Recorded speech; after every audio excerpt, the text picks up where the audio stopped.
الله الله الله الله.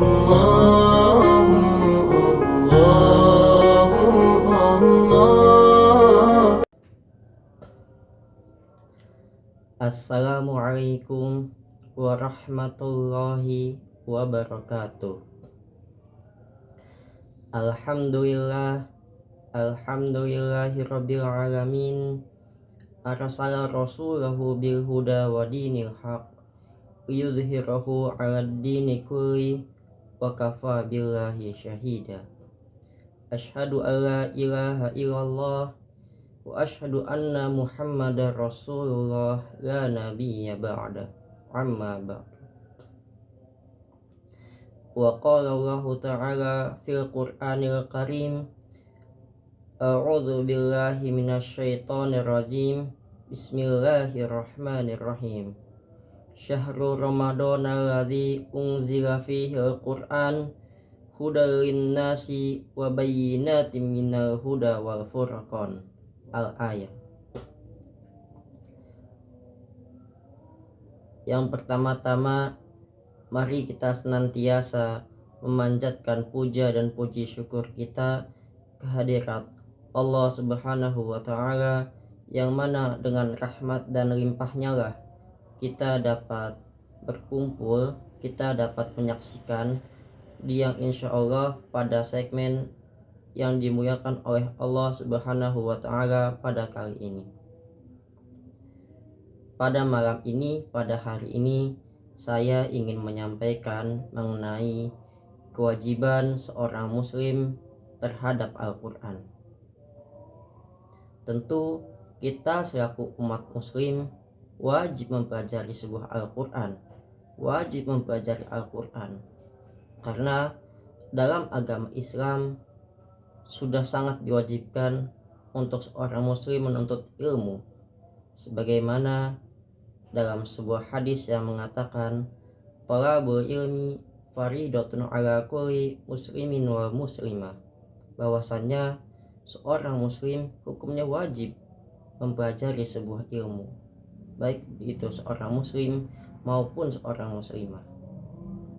Kemudian kewajiban seorang muslim terhadap Al-Quran ada dua.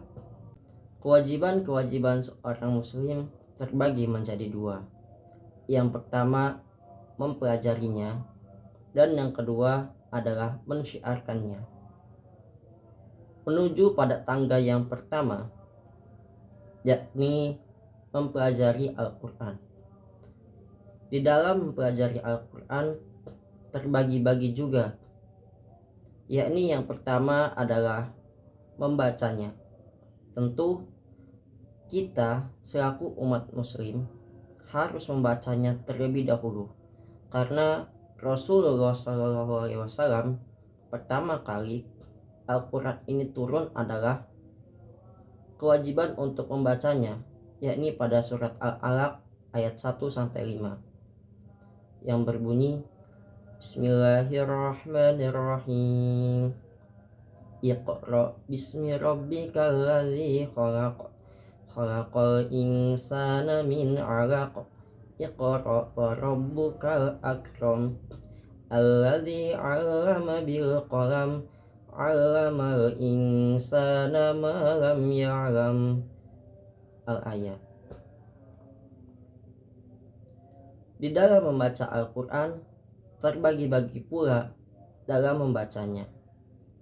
Yang pertama, ketika membaca Al-Quran kita harus sesuai dengan bacaannya, yakni ada ilmu tahsin. Ilmu tahsin ini adalah ilmu yang mempelajari tentang keilmuan makharijul huruf, yakni tempat keluarnya ayat. Kayak misalnya babi bubats buban bani batsna minal mubni babiban baniban baniba, nah dan sebagainya. Kemudian ada ilmu tajwid, yang mana ilmu tajwid ini sangat dibagi-bagi pula, seperti ada ikfa syafawi, idhar syafawi, idhar halki, ada iqlab ada mad tabi'i, ada mad ar'i sukun, dan sebagainya. Ilmu tajwid ini adalah ilmu tentang bacaan Al-Quran. Nanti bisa membedakan mengenai bacaan seperti tadi misalnya ikhfa, bagaimana bacaan yang dengung, bagaimana bacaan yang jelas seperti idhar. Kemudian ketika kita ingin membaca Al-Quran, di dalamnya juga kita harus mempelajari terjemahan di dalam Al-Quran. Terjemahan di dalam Al-Quran juga terbagi-bagi.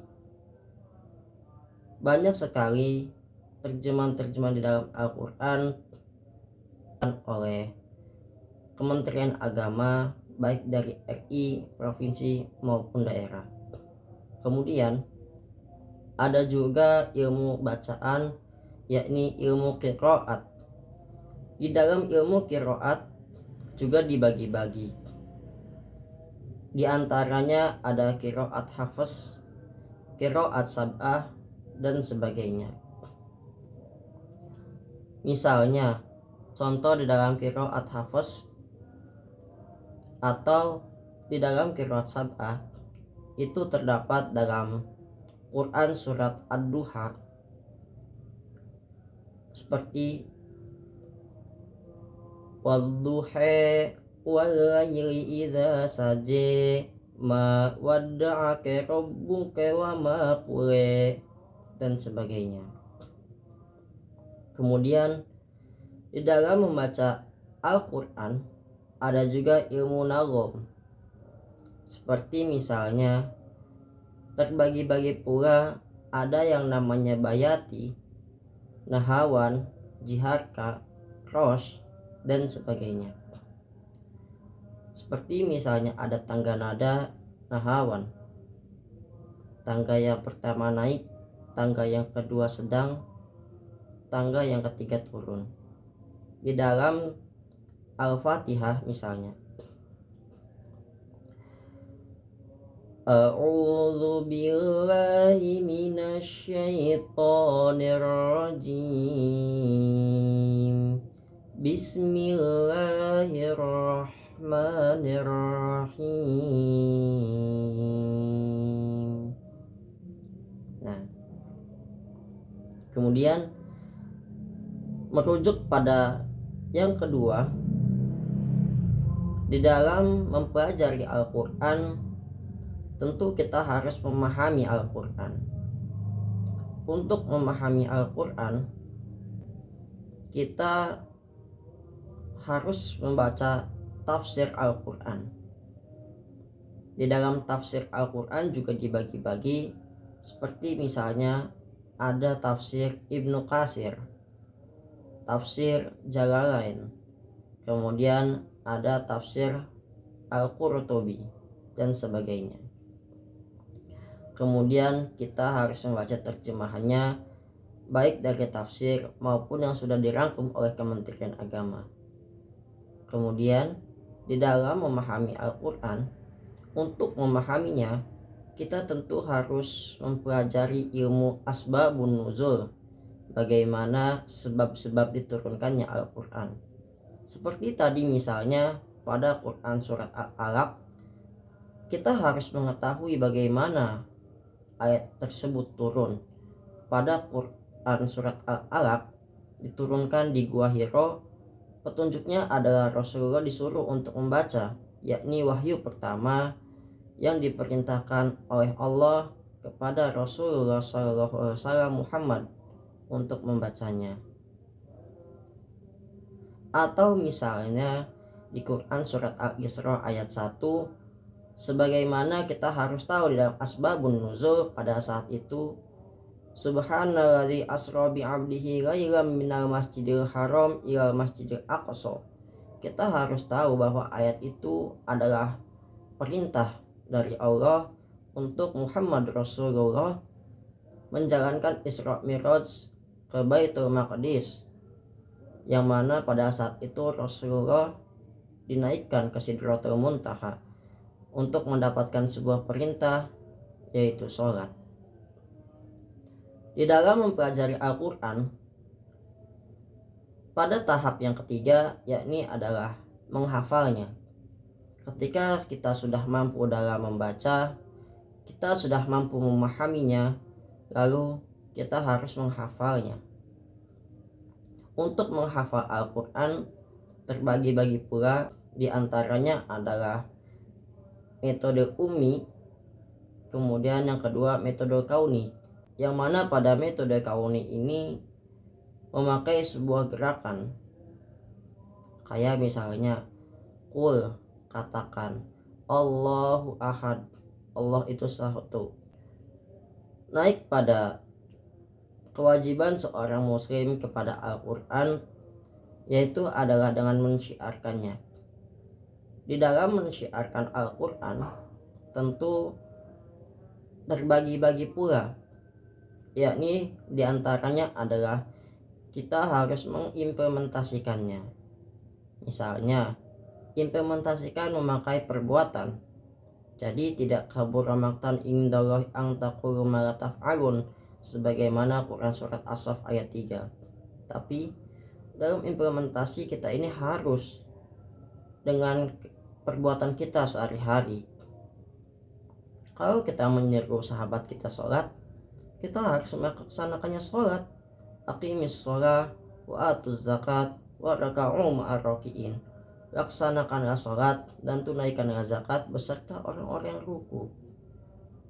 Kemudian di dalam mensyiarkan Al-Quran, yakni adalah khairukum man ta'allama al-Qur'an wa 'allamah. Kita harus mengajarkannya, karena sebaik-baik manusia adalah yang mempelajari Al-Quran dan mengamalkannya. Kita harus regenerasi kepada setiap insan yang bernyawa, mengajarkannya Al-Quran, mempelajarinya Al-Quran, agar kita senantiasa mendapatkan amalan dan pahalanya. Kurang lebihnya mohon maaf. Wassalamualaikum warahmatullahi wabarakatuh.